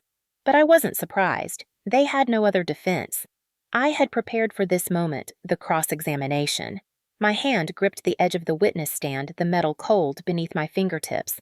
My prosthetic leg throbbed, a steady reminder of what was at stake. But I wasn't nervous. I wasn't afraid. This was my moment to give voice to the truth that had been buried, and I wouldn't let it be drowned by Colin's lies. Major Pratt, the defense attorney, began, his tone patronizing. Do you stand by your accusation that Staff Sergeant Mercer intentionally released the dogs to attack you? I met his gaze, my voice calm but firm. I don't accuse him of anything, counselor. I only present the facts as they occurred. The lawyer smirked clearly, not expecting this kind of response. But you're aware, Major, that the footage was tampered with, as you claim. You realize that the timestamp discrepancy can be attributed to a system malfunction. Yes. I leaned forward slightly, the court's silence hanging heavy between us. No, I don't realize that because it's not true. The system wasn't malfunctioning.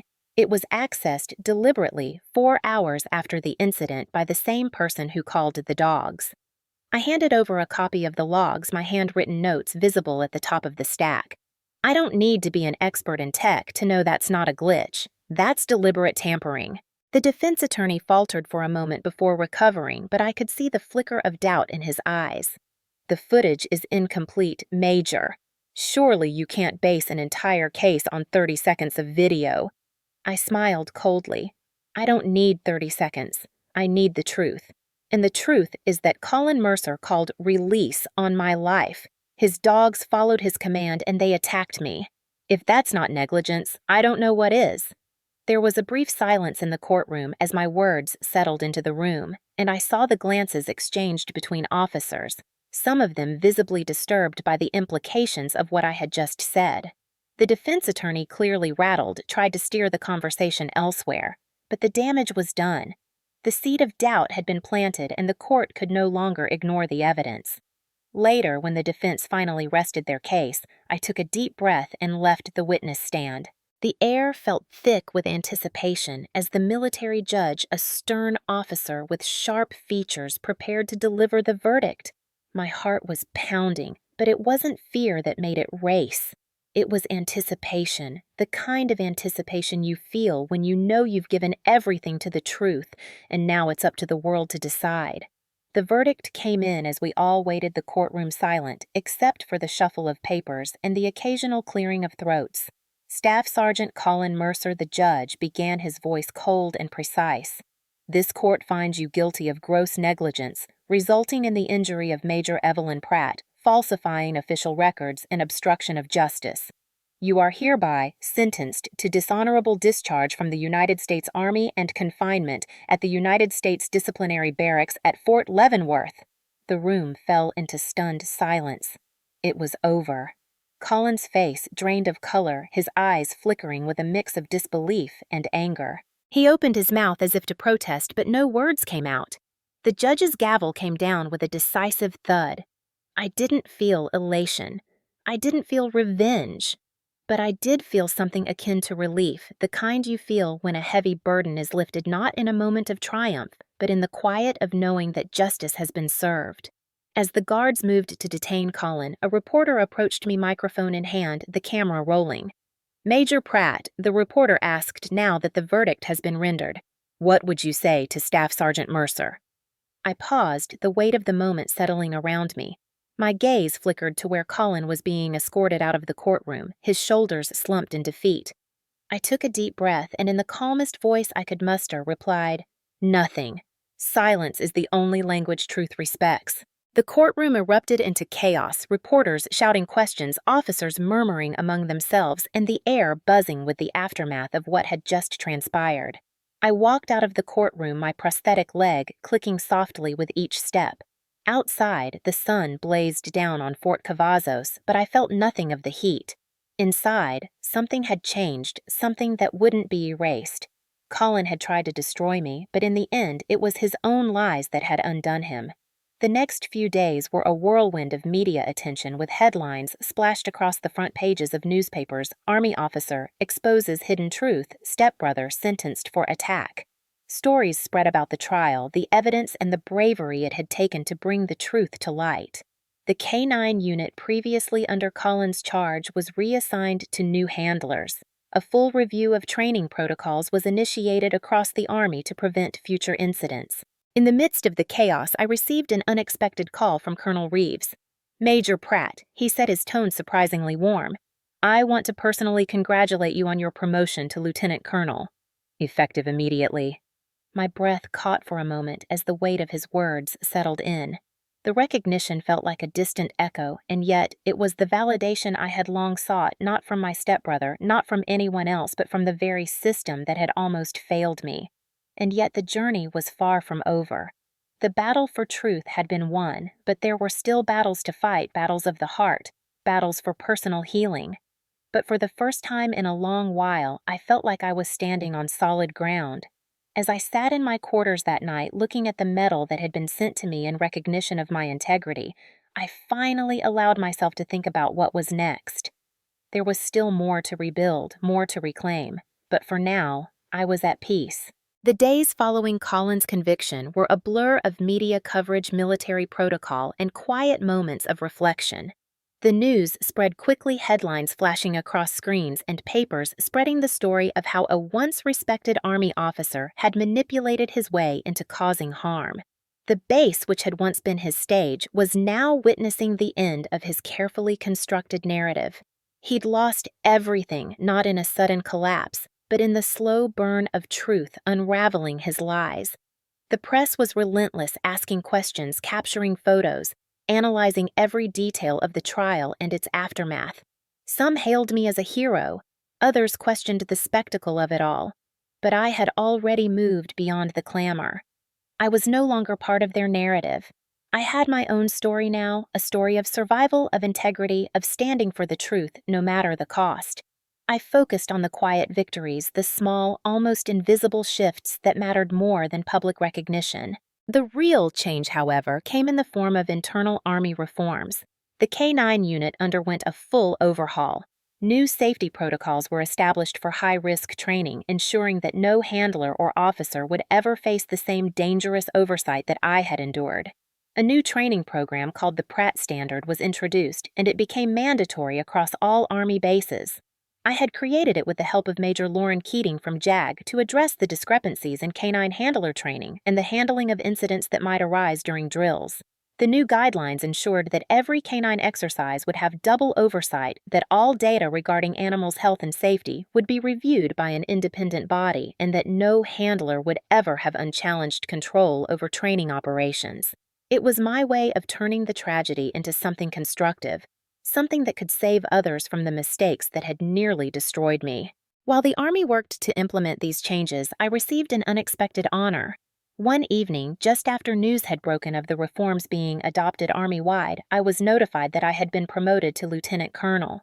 The announcement came from Colonel Reeves himself, his voice warm and sincere, congratulating me for my courage, my tenacity, and my unwavering commitment to justice. My promotion felt less like a reward and more like a necessary step, a recognition that I had not only survived, but had changed the system from the inside out. I knew that this promotion would be seen as the conclusion of my battle, but in my heart, I knew it was only the beginning of something else. The hardest part, however, was yet to come. The aftermath of Colin's conviction wasn't just about his fall from grace, it was about the ripple effect it had on my family. When my mother called me after the verdict, I could hear the tremor in her voice. "I don't understand, Evelyn," she said. "This is your brother we're talking about. How could I, what?" "Mom," I interrupted, my voice tight. "How could I expose him for what he did?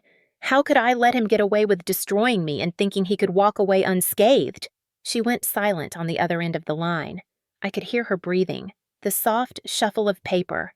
"Evelyn," she said finally, her voice low. "He's family. Family doesn't break you to build themselves up," I said coldly. "You taught me that." The line went dead. I didn't feel satisfaction when the call ended, only a quiet emptiness that had been there for years, and now, finally, it had found its voice. As the summer wore on, the media frenzy eventually died down. The base began to return to normal, though nothing would ever truly be the same. Officers and soldiers continued their duties. K9 units worked through the new training guidelines, and I worked with the new recruits, teaching them about integrity and the importance of speaking out when something was wrong. My life had been forever altered by one man's betrayal, but it was the Army, the institution I had chosen to serve, that had given me the chance to rebuild. It wasn't perfect, but it was mine. One afternoon, about a month after the trial, I found myself in front of a small group of officers in a closed-door meeting. The topic was Colin's potential appeal. There had been murmurs that he would try to get his dishonorable discharge overturned, that his conviction might not be final. One of the officers, a major who had served alongside me in the past, leaned forward and asked Major Pratt, "How do you feel about this?" His appeal could bring this all back. I thought about it for a moment. How did I feel? How did I feel about the possibility that Colin could still worm his way out of the consequences of his actions? My mind flashed to the image of him sitting across from me in that courtroom, his eyes empty and calculating his defense, crumbling under the weight of the truth. "He doesn't deserve an appeal," I said calmly. "He had his chance to make things right. Now it's my turn to make sure it doesn't happen again." The room fell silent for a long moment. Then the officers nodded in agreement. It was a simple moment, but it gave me a small sense of closure. In this space, my story had been heard. That evening, as the sun set behind the base, I sat alone on the steps of my quarters. The prosthetic leg was tucked neatly beside me, the weight of it familiar now. I had found my rhythm again, not just physically, but emotionally. I could feel the shift inside me, a growing peace that had taken far too long to come. The trial was over, the verdict delivered, and now it was time to move forward. I thought of the press conference, the cameras, the moment when everything shifted. Colin had been exposed for what he truly was, and the world had seen him for what he was. It was a strange satisfaction, but it didn't fill the void. What had filled it, I realized, was the slow rebuilding of trust, of integrity, not just in the system, but in myself. The small victories had led to this, the feeling of being at peace, of knowing that the world could move forward, even if I had to carry some of it with me. The next morning, a report arrived from the JAG office confirming that Colin's appeal had been denied. His conviction stood his discharge final. I read the message and felt nothing more than a quiet, steady relief. The journey was over, but it wasn't the end. There was still much to be done, both in the Army and within myself. As the day wore on, I made my way to the training fields, the sun reflecting off the tarmac.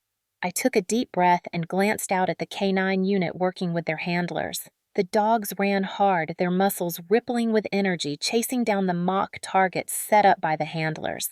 The scene was peaceful, rhythmic. I knew that now, with the reforms I had fought for, the K9 units would be safer, better monitored, and most importantly, respected for the work they did. I stood there for a moment watching them work before walking back to the base with a renewed sense of purpose. This wasn't over, not truly. There would always be more to do, more stories to uncover, more battles to fight. But for now, I had done what I set out to do, and for the first time, that felt like enough. 2 years had passed since the trial. 2 years since I had stood in the courtroom speaking the truth that had buried Colin's lies. Since then, I had found a rhythm in my life, again slow, methodical, and full of purpose. Killeen, Texas had become my home. I had moved into a small house on the outskirts of town, not far from Fort Cavazos. It was quiet, the kind of quiet I hadn't known how to appreciate until after everything had happened. There were no sounds of helicopters overhead or the steady hum of base activity. I found peace in teaching ordnance safety to recruits. It wasn't the front lines, but it was something that mattered. I was building a new legacy, one based on integrity, safety, and the kind of leadership that didn't come from rank or reputation, but from respect. The phone rang one evening while I was grading papers. A number I didn't recognize flashed across the screen. I let it ring twice before I picked it up. "Major Pratt," the voice asked. "This is Officer Davis from the federal prison in Leavenworth. We've received a letter for you addressed from Staff Sergeant Colin Mercer." My heart sank at the mention of his name. I hadn't thought about Colin in a long time, not beyond the occasional report, not beyond the reforms I had helped push through. Hearing his name now felt like a shock to my system. "I'll send the letter over," Davis said. "It's marked as urgent." The letter arrived 2 days later. It wasn't long, but it was enough. The first line was a plea for forgiveness. It was written in his signature messy handwriting, the kind that looked hurried, almost desperate. "Major Pratt, I'm not sure what I can say to make up for the wrongs I've done, but I'm begging you to understand that I never wanted it to go this far. I didn't want this to be my life, and I didn't want to hurt you. But I've come to realize that I did. I've been living with PTSD from the things I've done and the things I've failed to do. I need your help in appealing my case. I was wrong. Please help me. Please. Colin." I set the letter down on the table, staring at the words. His handwriting blurred as I blinked, and for a moment I thought about throwing it away, not reading any further. But I didn't. I couldn't. The anger I had once felt had faded, replaced by something different, a kind of weary resignation. I didn't respond right away. Instead, I sat in silence, considering the weight of the request. For 2 years I had lived without him. I had rebuilt, had moved forward, and had found peace. But now, here it was again, a ripple from the past asking for more than I had already given. The following week I made a decision. I was going to visit him. Not out of any sense of compassion, Lord knows I had none left for him, but out of closure, out of the need to finally face him and say the words that I had never said. The prison was far about an hour from my home. I drove there early one morning, the road stretching ahead of me like a long, narrow tunnel. The air was thick with the smell of rain before it even began to fall, heavy clouds hanging low. I passed fields and fences, the world around me painted in varying shades of gray. The prison loomed ahead, its tall walls and wire fencing like a monument to the past I could never escape. When I arrived, I was escorted through the usual checks metal detector's identification and the brief but thorough search. The guard at the desk handed me a visitor pass, his eyes neutral, and said, "He's expecting you." The room was sterile like every other waiting room I had sat in since the trial. It felt wrong to be here, wrong to be waiting to see him after everything. Colin had been sentenced to 8 years, and even with the possibility of an appeal, the truth had already caught up to him. Finally, I was led into the small visitation room. There, behind a thick pane of glass, sat Colin. He had changed. The time had worn him down, stripped away the sharpness I had once seen in him. His face was thinner, his eyes dull, but still there was that unmistakable recognition in his gaze when he saw me. I sat down on the other side of the glass, not bothering to smile. "I'm here, Colin," I said. "Now what?" He shifted uncomfortable in the chair, his hands clenched. I know you've been through a lot. I'm sorry, Evelyn. I didn't know what I was doing. It was the heat of the moment. Everything just spiraled. You never knew I asked my voice cold. You released the dogs on me. You didn't just lose control, Colin. You made a decision. And it wasn't just about the dogs.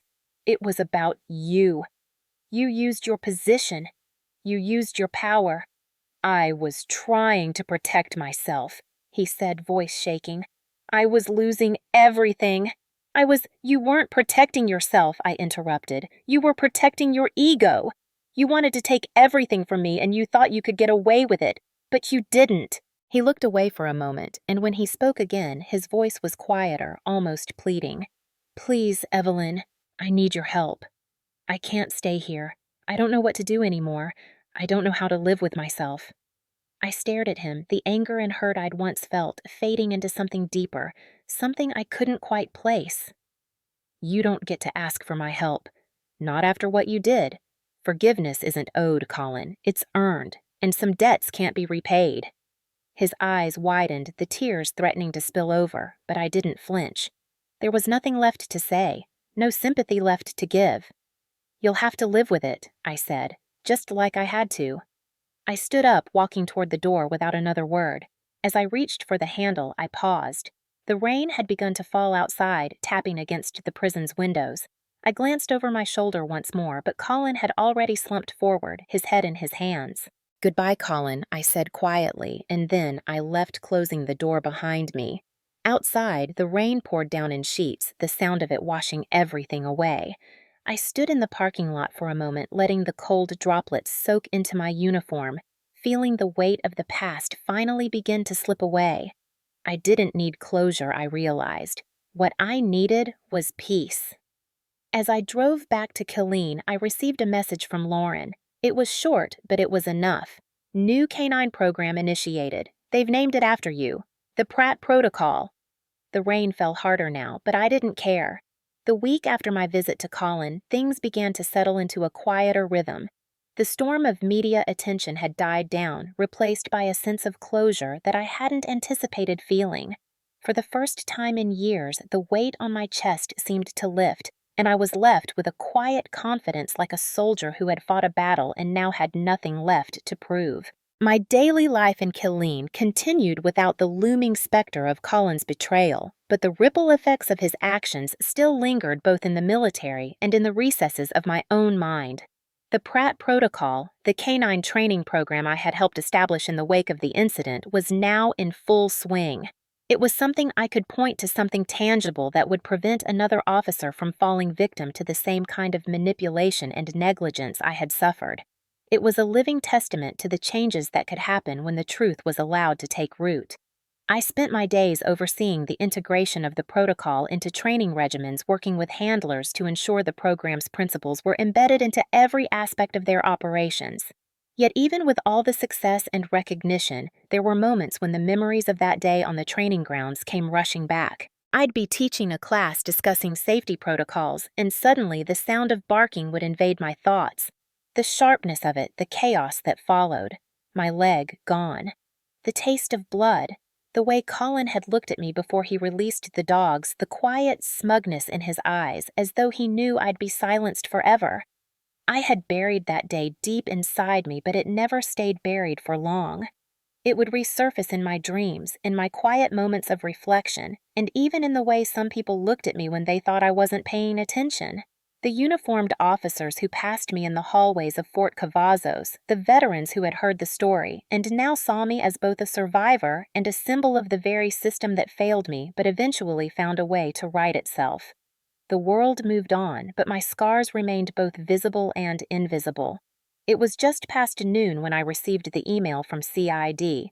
The subject line was simple: Final Investigation Update. I opened it, half expecting another dry update on the procedural changes we had put in place. But as I read through the message, I realized the letter wasn't about me or the protocol. It was about Colin. According to the report, his appeal had been denied once again. Despite his letters begging for leniency, despite his claims of PTSD and regret, the Army's legal team had concluded that his actions were deliberate, calculated, and unforgivable. The military's stance was clear: Colin's disgrace would remain, and he would serve out his time at Fort Leavenworth.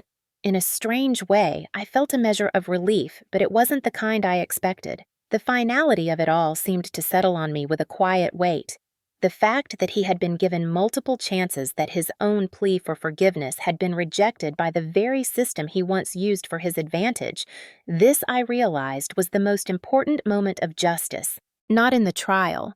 Not in the spectacle of the public exposure, but in the quiet, cold decision that said his actions could never be undone. The days passed. The rain, which had poured so fiercely during my visit to the prison, continued to fall intermittently, as if echoing the cycles of my thoughts. I couldn't shake the feeling that the past had a way of following you, no matter how far you ran from it. Even with Colin's appeal officially closed, I was left with one final task to complete. I had to make peace with it. I had to move forward. On the day the letter arrived from the Judge Advocate General's office, I had just returned from a long day of fieldwork teaching safety drills to a group of new recruits. The envelope was thick official and sealed with the Army's insignia. Inside, there was a single sentence that left me breathless. We are pleased to inform you that the K9 program previously unrecognized will now be officially named the Pratt Protocol in honor of your work and dedication to the safety and integrity of our Army. I sat down at my kitchen table staring at the letter in my hands, the weight of it sinking in. This was my legacy now, not as the woman who had been attacked by her stepbrother, but as the officer who had ensured the safety of future soldiers. This was the moment when I realized that even if it took a long, painful road to get here, justice had been done not only for me, but for the countless others who would be spared the same fate. The following week, I was invited to a small ceremony at the base where the new K9 training protocols were being officially integrated. The base commander, along with several senior officers, presented me with the honor of unveiling the new plaque commemorating the Pratt Protocol. As I stood there, my prosthetic leg, a reminder of the journey I'd walked, I felt a sense of calm that I hadn't known in years. The crowd applauded, but the noise seemed distant, almost hollow. In that moment, the only thing that mattered was the quiet realization that despite everything I had come through this stronger, more steadfast in my beliefs than ever before. That night, as I sat alone in my home, the rain still coming down in soft whispers against the window, I reflected on everything that had happened. The past years had been filled with trauma, betrayal, and a fight for justice. But through it all, there had been moments of growth, of rebuilding, of finding strength in the midst of devastation. I had done what I set out to do. I had taken back control, not through vengeance, but through the power of truth.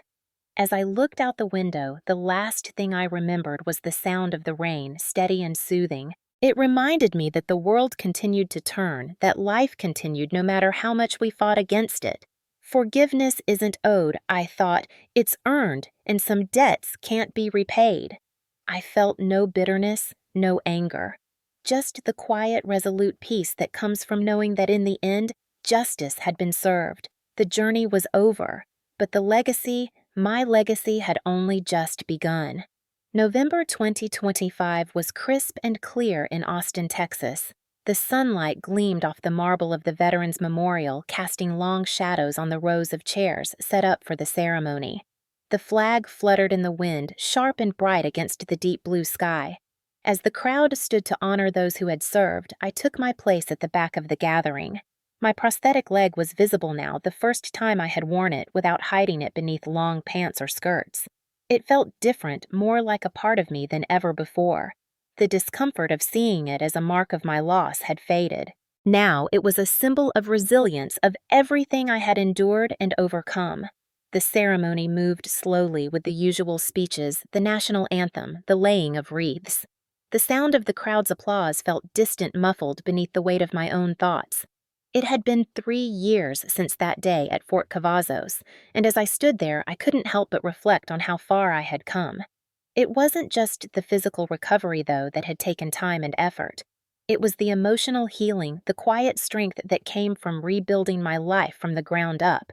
I stepped forward when my name was called, my prosthetic leg clicking softly on the concrete beneath me. The crowd parted slightly as I walked to the front, and I could feel their gaze on me, some curious, some sympathetic, some with respect, perhaps even awe. But I didn't need their approval anymore. I had come to understand that respect was something you earned through action, not through the opinions of others. The microphone was handed to me, and I looked out at the sea of faces before me. The sunlight warmed my face as I stood there for a moment, gathering my thoughts. The past few years had been a journey of silence, and speaking of surviving and then learning to live again. Now I stood before them, not because I had never fallen, but because I had chosen to stand back up. I stand before you today, not because I never fell. I began, my voice steady, carrying over the microphone, but because truth has stronger legs than fear. The words rang out clear and firm. I paused, letting the silence fill the space between us. I could see the reaction on the faces of those in the crowd. Some, nodding, others, simply staring at me with silent understanding.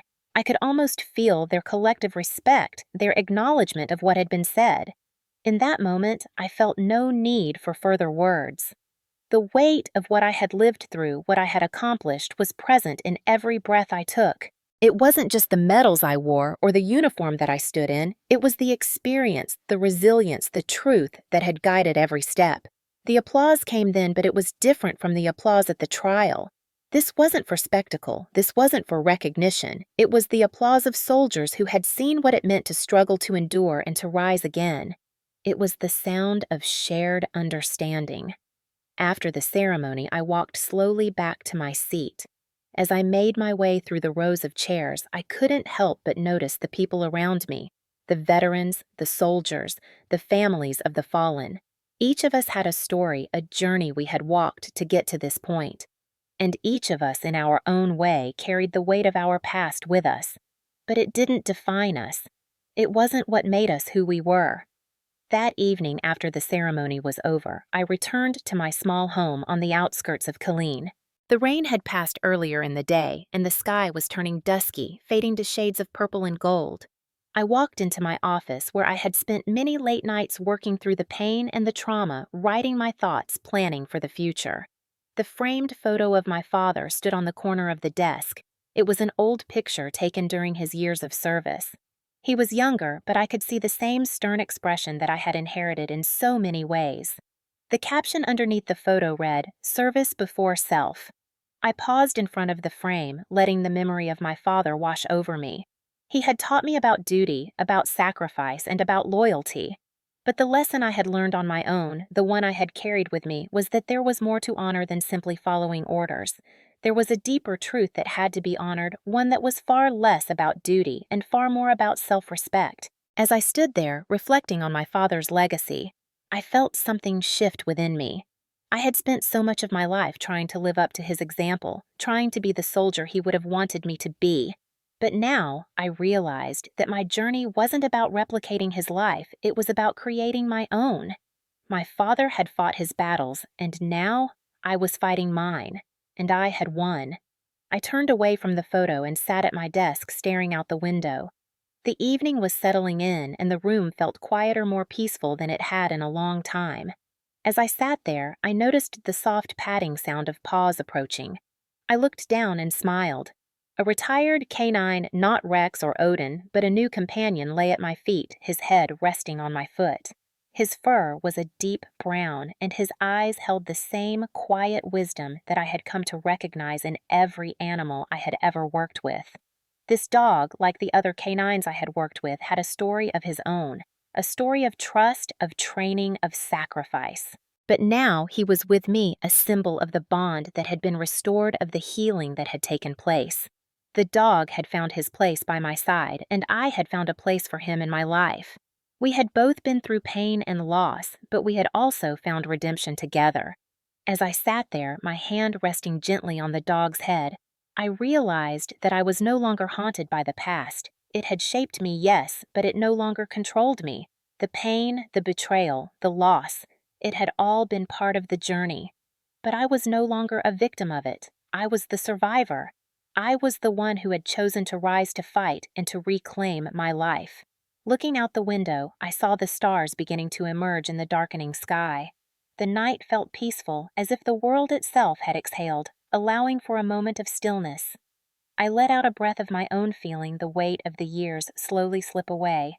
Blood betrayed me, I whispered to the quiet room, but honor rebuilt me. I reached down and scratched the dog behind the ears, smiling softly as his tail thumped against the floor. The world outside could continue to turn, and I would continue to walk one step at a time into the future I had claimed for myself. The next few days after the Veterans Day ceremony were quieter, filled with moments of personal reflection.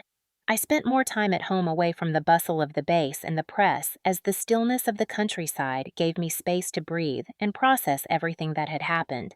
The recognition, the promotion, the new direction my life had taken. It was all beginning to feel like a distant memory, almost as if I had lived someone else's life. But in those moments of solitude, I knew deep down that I had finally come to terms with it all.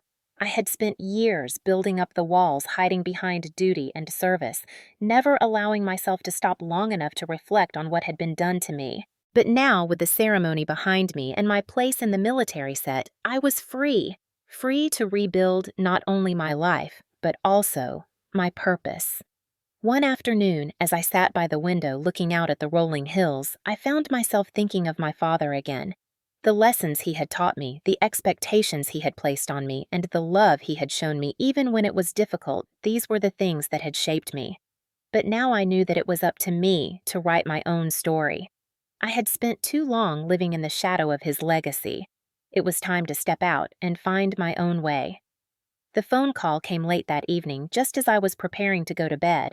It was from Major Lauren Keating, the JAG officer who had helped me every step of the way during the investigation. Her voice was calm, almost too calm. "Evelyn," she said, "there's something you need to know." I sat up straighter in bed, a sense of unease creeping into my gut. "What is it?" "There's been a formal request for you to be part of a new initiative," Lauren continued. "It's from the Army's K9 unit. Well, it's actually a cross-branch collaboration, but the Army is at the forefront of it. They've named it after you." My heart skipped a beat. "Named it after me. The Pratt Protocol." She set her voice steady. "It's a new K9 program that's been modeled after the reforms you helped establish. The idea is to create a nationwide cross-service K9 handler safety initiative. They want to make your work the foundation of it, Evelyn. They want you to be part of this project moving forward. This would put you at the helm of a program that could change military working dog safety protocols across all branches of the military." I sat in silence for a moment, taking it all in. The idea that something I had worked so hard for, something born out of my own pain, could become a legacy, this was not something I had ever expected. It wasn't about fame or recognition. It was about making a difference. The realization that I had succeeded in changing the system not just for me, but for the future, was something I hadn't truly let sink in until now. "I don't know what to say," I murmured, my voice thick with emotion. "I didn't do this for recognition." "I know," Lauren replied. "But this is bigger than us, Evelyn. It's bigger than your personal battle. This is your chance to make sure that the changes you fought for will continue to save lives. You don't have to say yes, but I think you'll find it's the right thing to do." I stood up and walked to the window, looking out at the moonlit fields stretching before me. There were no more shadows of my past, no more unfinished business. This was my chance to truly make something of what I had started. "I'll do it," I said finally. "I'll take the lead on this." The decision felt like a door opening a new chapter that I hadn't even imagined for myself. The program would be a chance to build on the work I had already done to give soldiers and K9 units the support they deserved. It would be my way of ensuring that the world I left behind was one where things were different better. The next few months were filled with planning and meetings. I was given a team of experts from various branches, dog trainers, safety officers, military officials, all working under the banner of the Pratt Protocol. The program became a driving force in my life, pushing me forward with new goals and a renewed sense of purpose. The media followed the program's progress closely, but it was never about the spotlight for me. It was about the work, about creating something that would endure. As I watched the program roll out across different bases, I couldn't help but reflect on the journey that had brought me here. I had gone from a victim to a survivor, from a woman who was betrayed to a leader who was trusted. One evening, as I was reviewing paperwork for the Pratt Protocol at my desk, I heard a soft thud on the floor beside me. I looked down to see the retired K9 sitting by my side, once again his head resting on my foot. I smiled and reached down to scratch behind his ears. "Good boy," I whispered the words, feeling more like a vow than an acknowledgement. In that moment, I realized that everything I had gone through, every hardship, every moment of doubt had led me here. I had found peace, not in the absence of pain, but in the acceptance of it. I had rebuilt my life brick by brick until it was stronger than ever. Later that evening, as I sat on my porch, watching the stars come out, I allowed myself to feel what I had been too busy to feel before pride. Not in the accolades or the attention, but in the quiet work that had made all the difference. the work that would live on long after I was gone. Blood had betrayed me, but honor had rebuilt me. And in the end, that was all that mattered. The final chapter of my journey had arrived, but it wasn't the end. It never is. Justice isn't a destination, it's a process, a commitment to ensuring that the truth continues to ring out long after the trial is over. I stood there looking at the team gathered before me, watching the implementation of the Pratt Protocol unfold before my eyes. This was more than just a program. It was the physical manifestation of everything I had worked for, the lasting change that came from facing down betrayal and rising above it. I had been a soldier, but now I was something more. A symbol of integrity in a place that had so often been defined by power and politics. As the program took shape, I reflected on the long road that had brought me here. It wasn't just the trial or the aftermath that had shaped me, it was the countless hours spent thinking, planning, and pushing forward when I felt like everything was slipping away. It had been years since that day with Colin, but the lessons I had learned still echoed through every decision I made. Trust, loyalty, truth. These were the pillars that I had built my life on, and now they were the foundation of something far bigger than me. The room was filled with military personnel from various branches, each one contributing their expertise to the project. The dogs were here too, their handlers working through the new training procedures designed to keep them safe and well-trained. I couldn't help but smile at the sight of the K9s. My legacy was alive in them, in the bond we had shared. It wasn't just about punishing the wrong, it was about creating something better, something that would outlast the mistakes of the past. As I stood at the front of the room preparing to address the team, I felt a deep sense of gratitude, not just for what had been achieved, but for the support of those who had stood by me when everything was uncertain. It wasn't just my work that had led to this moment. It was the collective effort of everyone who had helped turn the tide. And now, I had one last thing to do. Thank you all for your hard work. I began, my voice steady but filled with conviction. We've reached a turning point, and the road ahead is long. But the Pratt Protocol is more than just a program. It's a commitment to ensuring that no one else goes through what I went through.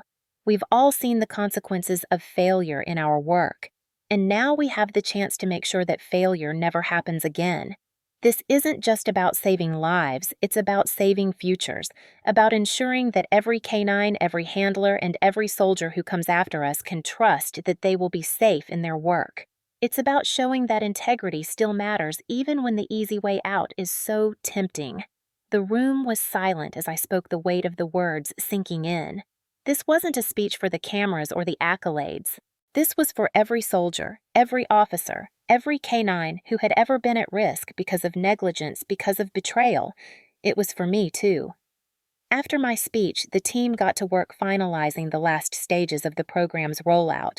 I stepped aside to take a moment for myself, walking down the hallway toward the base's small garden. The quiet moments had become precious to me over the past few years.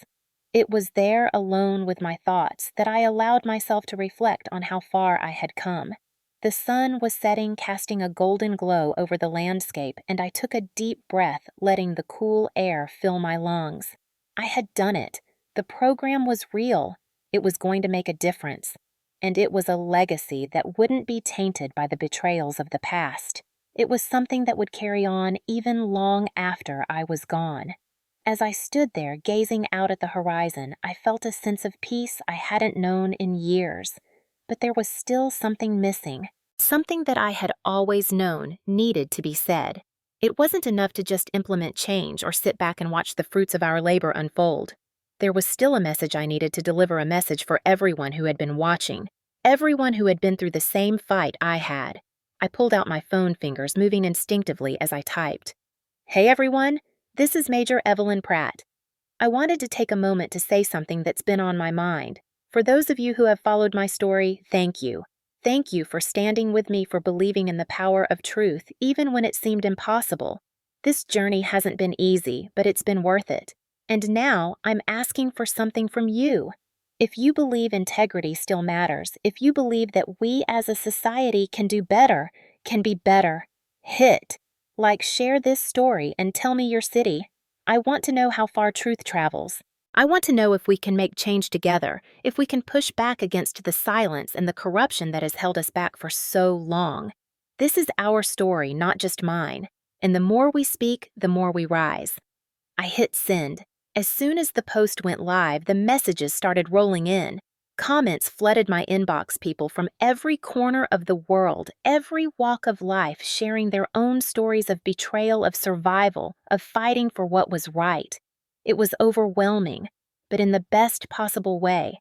The stories were raw, they were real, and they were a testament to the power of speaking out.